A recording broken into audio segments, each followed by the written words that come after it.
What if the greatest trial in history did not happen on earth, but in heaven? What if before humanity ever faced temptation, a judgment had already begun? A trial, a rebellion, a decision that reshaped eternity. Scripture hints at it quietly, almost as if the Bible expects us to feel its weight without fully seeing the courtroom. Because long before the Garden of Eden, heaven itself faced a crisis. And by the end of this story, you may realize something unsettling.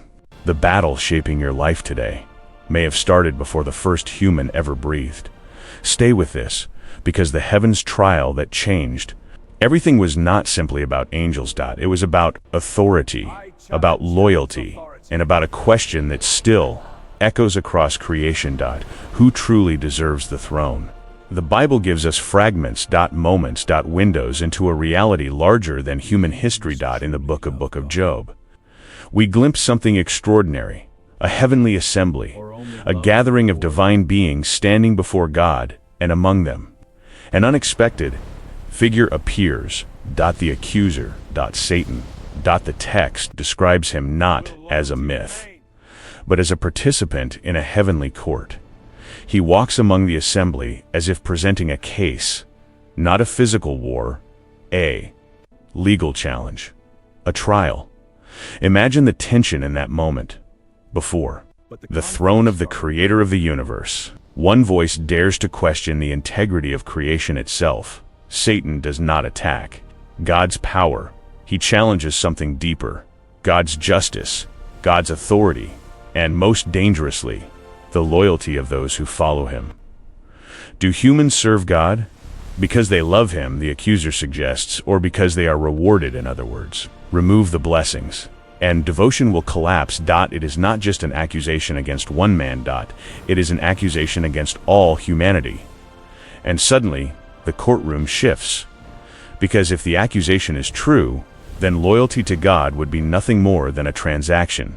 Faith would become negotiation. Love would become strategy. But if it is false, then something far greater is revealed. That devotion can exist even when comfort disappears. This is why the trial of Job becomes so important. His suffering is not random. It becomes evidence in a cosmic courtroom. And suddenly we realize something chilling. The story of Job is not just about one man's suffering. It is about the reputation of God before the universe. But the roots of this trial go even deeper. Before Job, before Eden, before humanity even existed, Scripture describes another moment. Another fracture in heaven itself. In the book of Isaiah, a poetic passage reveals the fall of a powerful being once called Morning Star, a being who looked at divine authority and believed he deserved it. I will ascend, the text records. I will raise my throne above the stars. This was not simple pride. It was rebellion against divine order. And according to book of Revelation, the rebellion spread. A third of the angels followed him. Imagine the magnitude of that. Moment. Heaven itself divided. Creation witnessing something unimaginable. A creature challenging the creator. A courtroom turning into a battlefield of loyalty. But here is the strange part. God did not destroy the rebellion instantly. He allowed history to unfold. Why? Because power alone cannot prove justice. Authority must also reveal truth. The rebellion had made a claim that God's rule was unfair, that his authority was oppressive, that his creation only obeyed out of fear. And so the trial began, not in a moment. But across centuries, across human history. Every act of faith, every act of rebellion, every moment of devotion or doubt becomes part of the evidence. The universe is watching. This is why Scripture often describes heaven as a witness, angels observing, creation observing, a cosmic courtroom still unfolding. And suddenly the story of humanity feels very different. Your choices, your loyalty, your trust are not insignificant. They echo into eternity. But the trial reached its most powerful moment not in heaven. And not in Eden. It reached its peak on a hill outside Jerusalem, a place called Golgo. There, the accuser believed he had finally won, because if the Son of God could be broken, then the accusation would stand. Love would fail, faith would collapse, authority would crumble.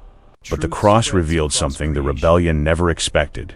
God did not defend his authority with force.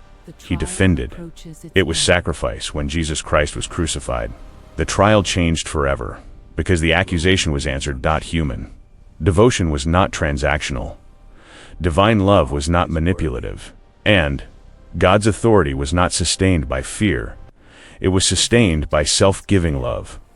The cross became the evidence that God's character is not domination, but redemption. This is why the resurrection matters so deeply, because the trial that began in heaven did not end with accusation. It ended with revelation. The universe saw the answer. God is not merely powerful, God is worthy. And that realization changes everything. But here is the part many people never notice. The courtroom is still open. The story is still unfolding. Every generation faces the same question first raised in heaven. Do we trust God only when life is comfortable? Or do we trust Him even when the evidence feels unclear? Faith, in that sense, becomes testimony. Each life becomes a witness.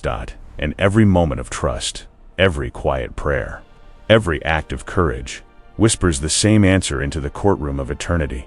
The rebellion claimed that devotion to God was an illusion, but history keeps producing witnesses who prove otherwise. And perhaps the most powerful line in this entire story is this: the trial that began in heaven is being answered on earth, not by angels, but by us.